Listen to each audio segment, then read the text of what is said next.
Jiwiliwane, Bakunagwaziak, Deliwizi Lokotah Sanborn, Nujiao, Alnabe Menahan, Nia Banawapskui. Hello, it's nice to see you all. Thank you so much, Scott. My name is Lokotah Sanborn. I'm from Indian Island and Penobscot. And before I get started on this speech, I actually wanted to have a moment of silence and respect. There was a community member from Sabayak, Passamaquoddy tribal member, who was murdered last night, and I just really wanted to have a moment.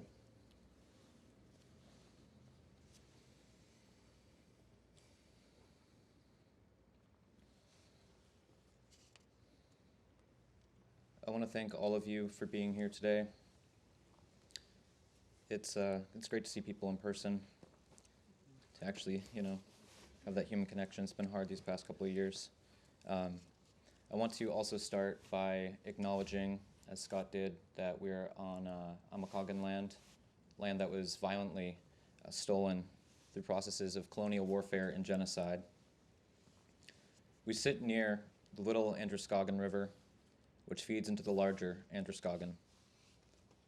This vitally important river has been utilized for millennia for transportation and was the primary source of sustenance for the Wabanaki peoples from this region. Before the passing of the Clean Water Act in 1972, the Androscoggin River was so badly polluted by the continual contamination and dumping of chemicals by the lumber mills that millions of fish washed up dead due to lack of oxygen. Though the river's health has improved since the passing of this act in 1972, and much work continues to be done to help the river, the Androscoggin remains one of the most severely polluted bodies of water in the territory. The Androscoggin is still a victim of continual discharge of mill waste and toxic chemicals. Dumping that the Maine DEP says is at safe levels, though the river is still the lowest possible grading even by their standards. This pollution is the norm by Maine industry across nearly all of the major rivers in the territory. In what is currently referred to as Maine, there is a war being waged against the rivers and forests, much like in the rest of the world. Violence against the earth has been ongoing here since early settlement in the 1600s. The state of Maine has historically engaged in land theft from the Wabanaki since its inception in 1820. This is a trend that still occurs to this day. On Monday, we received word that the United States Supreme Court would not be taking Penobscot Nation's petition for the court to review and rule on the Penobscot River Rights case. The River Rights case saw the state of Maine asserting in 2012 that the state now owned the Penobscot River, though the river has never been ceded through land deed, transfer, or treaty. The river has been a vital part of our community since time immemorial. The river is as much a part of us as we are of her. With the Supreme Court of the United States not taking this case, the state of Maine has seemingly gotten away with this blatantly illegal land theft, continuing the tradition of systematized kidnapping of our relatives. Similarly to the Androscoggin and the Kennebec rivers, the Penobscot River is continually being polluted. Roughly 1 million gallons of diluted leachate, which is landfill water runoff from when it rains. Roughly 1 million gallons of diluted leachate from the state-owned, Casella-operated Juniper Ridge landfill are dumped into the river every month at the Nine Dragons pulp mill just downriver from the Penobscot Reservation. This leachate has tested positive for neurotoxins and carcinogens like methylmercury, and recent studies have also found this leachate contains dangerous levels of the forever chemicals known as PFAS, PFOS, and PFOA. There was a recent victory with the banning of out-of-state waste, closing a legal loophole the state of Maine has been utilizing for decades. Out-of-state waste makes up around 1/3 of the trash at Juniper Ridge. The passage of LD 1639 is a victory that resulted from years of hard work from Wabanaki community leaders, local advocates, and grassroots organizers. I want to thank them and honor them immensely for their work. However, it bears pointing out that though this bill has closed the loophole and is unmistakably a victory, it does not stop the continual pumping of leachate into the Penobscot River. The Penobscot River and many other crucial bodies of water still have do not eat fishing advisories in place due to the levels of mercury, dioxin, and other carcinogens that have been dumped for decades. These are levels of toxification that the DEP does not have a plan in place to restore to sustenance consumption levels. Maine's lumber industry's role in this continued pollution is also a long-held tradition since the state's inception.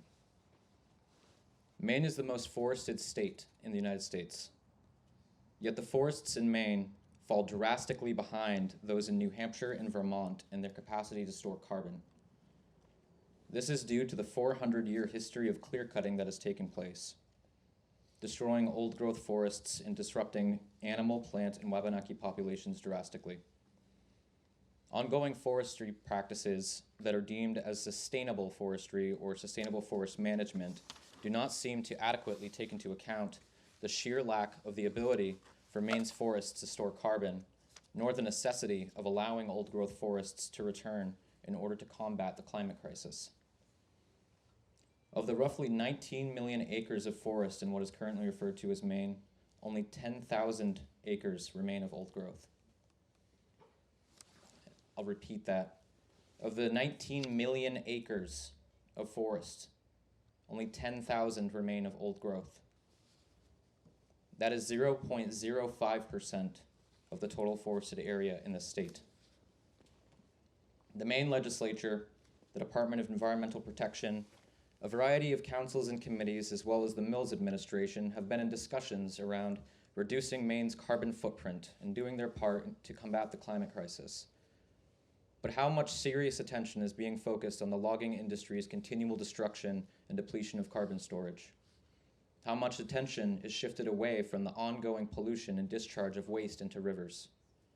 The largest source of carbon emissions in Maine is perhaps the logging industry, an industry whose roots are founded in violence, in genocide, and the displacement of indigenous peoples. These acts of colonialism are not just in the past or ancient history.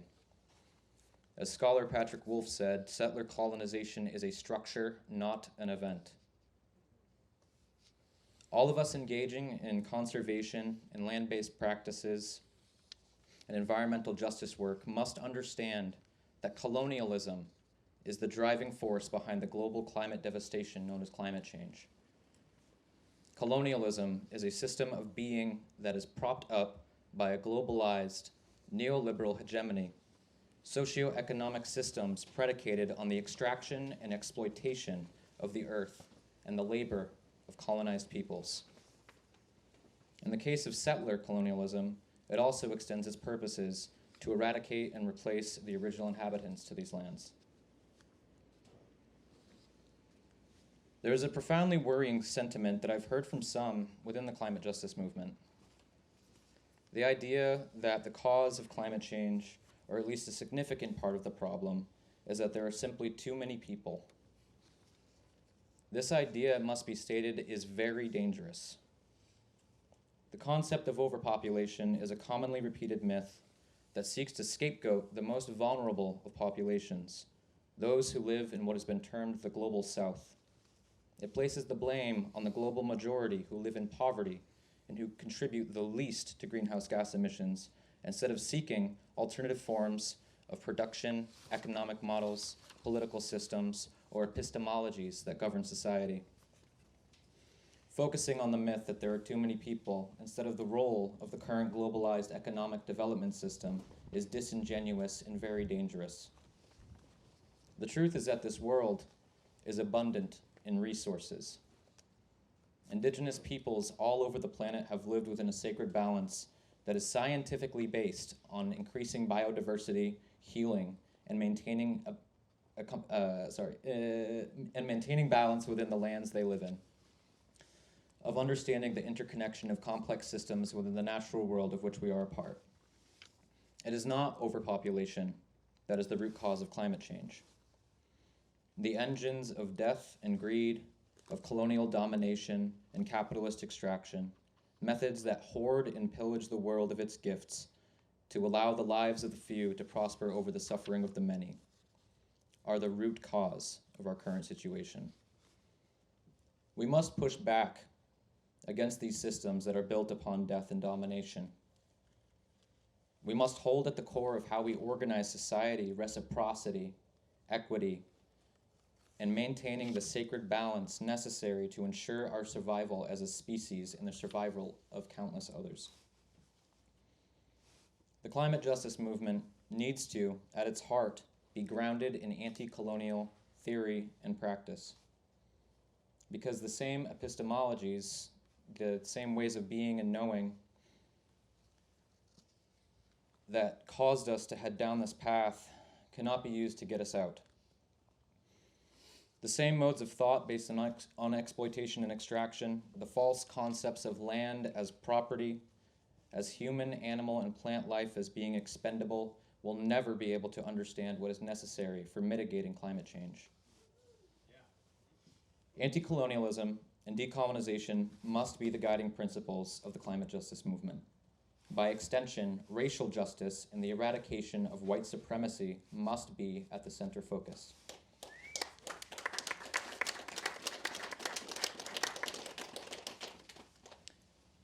I say these things because I witness what a climate justice movement that lacks this critical understanding means to the colonized peoples of the earth.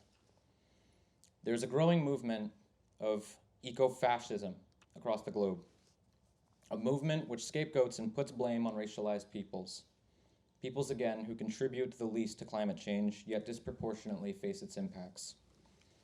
It is quite apparent that climate justice advocacy, being approached from a colonial lens that lacks a critical eye at white supremacy and the injustices of capitalism, will continue to exacerbate injustice and brutality against colonized peoples. Due to the impacts of climate change, refugees from the most deeply impacted areas, those who come from regions who've seen their natural resources stripped away, their land and wealth stolen to prop up Western powers, are already fleeing their lands. They have no choice but to come to places like the United States and Europe seeking refuge. Suppose we do not combat white supremacy or center decolonization within the fight for climate justice.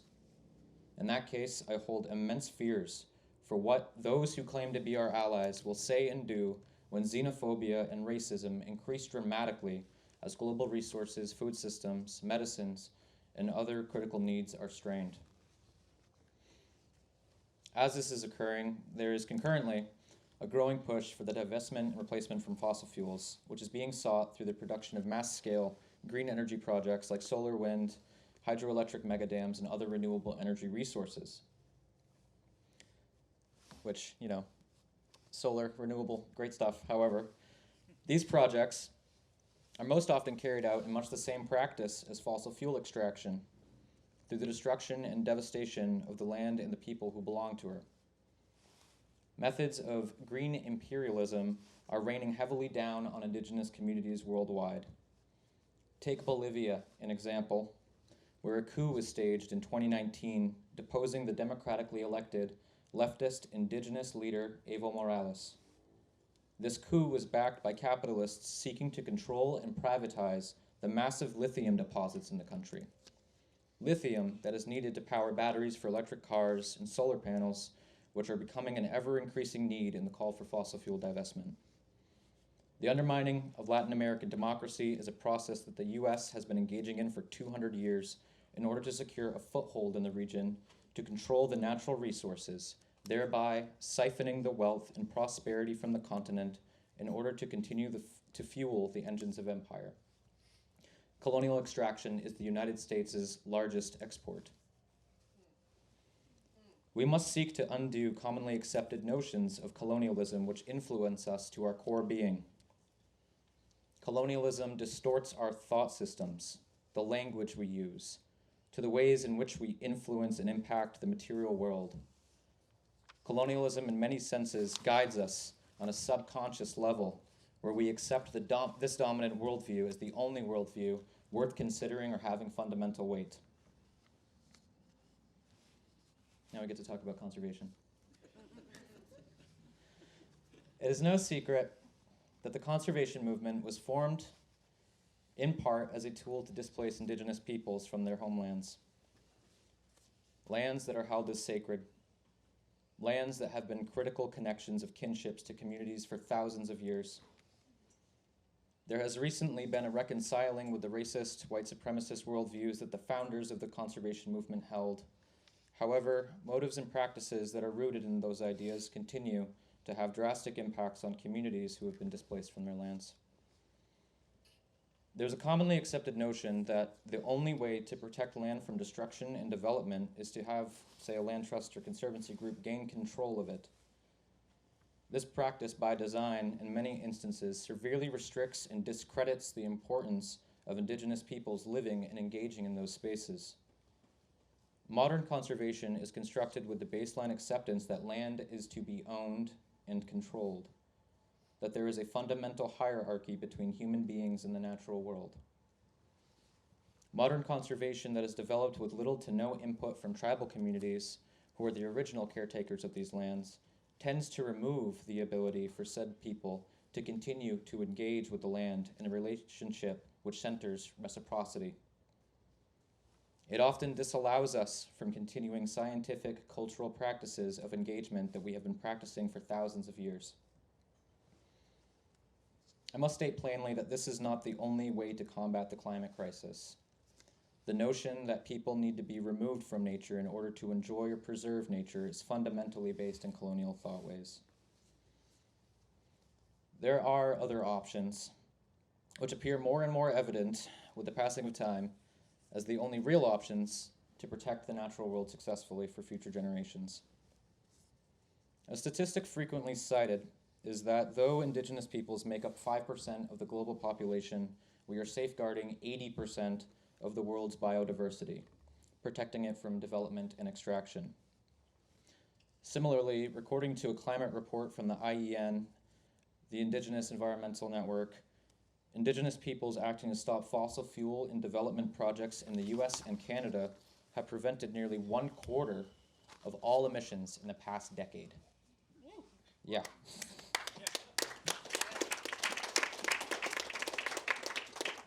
This is a quote from Dallas Goldtooth, who is an IEN organizer. Indigenous resistance has stopped or delayed greenhouse gas pollution equivalent to at least 25% of annual US and Canadian emissions. The numbers don't lie. Indigenous peoples have long led the fight to protect Mother Earth, and the only way forward is to center Indigenous knowledge. Why then are those working within these movements, those who work in environmentalism or conservation, why then are they all not internalizing the reality that Indigenous peoples may have something to teach about how to protect the natural world adequately? Why are people so easily able to move on from hearing things of this sort and continue to see themselves as the only ones who are capable of taking care of the land? The long-held justification for the theft of Indigenous lands and the perceived inability for Indigenous peoples to act as caretakers of said lands has a heavy basis in a 1493 papal bull known as the Doctrine of Discovery. The doctrine asserted that Christian European nations had sole authority and ownership over lands that they discovered and made claim to. The doctrine instilled in the mind of colonizers that Indigenous peoples were not civilized because we did not belong to the Christian faith, that we then were not fit to live within the lands just as we always had, because we were not taking proper advantage over the land. The rationalization of land theft and genocide was that we were less than human, unchristian, and therefore not adequate caretakers. These ideas were signed into US law and formed the basis for all property law within the United States. Within the cases found within the Marshall Trilogy of the early 1800s, the Doctrine of Discovery became the tool by which the newly formed country of America justified its theft and occupation of Indigenous lands through the imagined superiority of European settlers. The Homestead Act of 1862 saw the government incentivizing Western expansion to make manifest destiny a reality. 270 million acres of native territory was given away by the federal government to encourage homesteaders to improve upon the land the government designated as being vacant and barren despite indigenous inhabitants living there since time immemorial. The ideas of Native people not being fit to hold land, our cultural worldviews not being fit for the definitions of what comprise civilization, are admittedly racist. I don't think many would argue that point. However, still there are instances where Native people experience apprehension, revulsion, or even aggression in response to expressing that indigenous peoples are the rightful caretakers of the land and that land should be given back. Indigenous methods of maintaining balance in the landscape were not considered beneficial or a necessary part of the natural spaces we'd been managing for millennia by the conservation movement. These same landscapes, deemed beautiful and worthy of protection by conservationists, were precisely due to our engagement in those spaces and role as protectors and caretakers. Factually speaking, the need for conservation and environmentalism arose as a product of colonialism. To quote Molly Obamsawin, Odanak Abenaki First Nations, "Environmentalism arises in response to the mistreatment of the land, when human interests have been interpreted and pursued at the expense of the environment. But Native cultures teach that we have shared interests with our ecosystem, our relatives. Why would we exploit or abuse our relatives? A direct translation of environmentalism would therefore be redundant in indigenous frameworks. It's worth examining why English does need a word for it. What the language suggests is that English culture, when it washed up on our native continent, was spiritually and epistemologically severed from the natural world enough as to need to invent a concept like environmentalism. Respectful coexistence with nature was not central to English culture by the era of imperial conquest." She continues, "Moreover, earth exploitation for wealth and power is the bedrock of imperial conquest. The legacy of British land and human resource exploitation, which took so much from the earth that it grew to necessitate mitigation by environmentalism, suggests that the concept of environmentalism is itself rooted in colonialism." What needs to be done moving forward? The recognition and respect of sovereignty is the bare minimum for what is required, and we can't even seem to get that. It is well documented that indigenous peoples are the most directly impacted globally by climate change and have the most experience in mitigating said impacts. However, when we are disallowed to participate in these mitigation efforts or unable to direct decision-making processes about the land continues to be exploited, devastated, and neglected, and everyone suffers as a result. Even if the intentions are to prevent ongoing climate catastrophes or development. Land theft and genocide continue to be waged against us, as is evidenced by the continued toxification and land theft of the Penobscot River from the Penobscot people.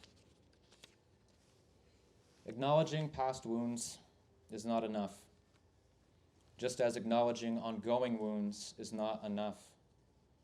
We are at a critical juncture where action is the only means of salvation. There is a need for all of us to come together to protect the earth, but it is essential that we are doing so with the leadership, directive, and guidance from Indigenous leaders. It is critical that we work to undo the learned prejudices and colonial frameworks which have distorted the mind. Unlearning of inherited thought ways that accept settler colonialism as inevitable is a difficult task. It requires a lifelong journey of actively challenging these long-held ideas and doing all in one's power to ensure future generations are likewise educated and have the tools and resources of understanding necessary to protect the earth. Regardless of its difficulty, this practice is essential as we see the reality of what is laid out before us if we continue on this path.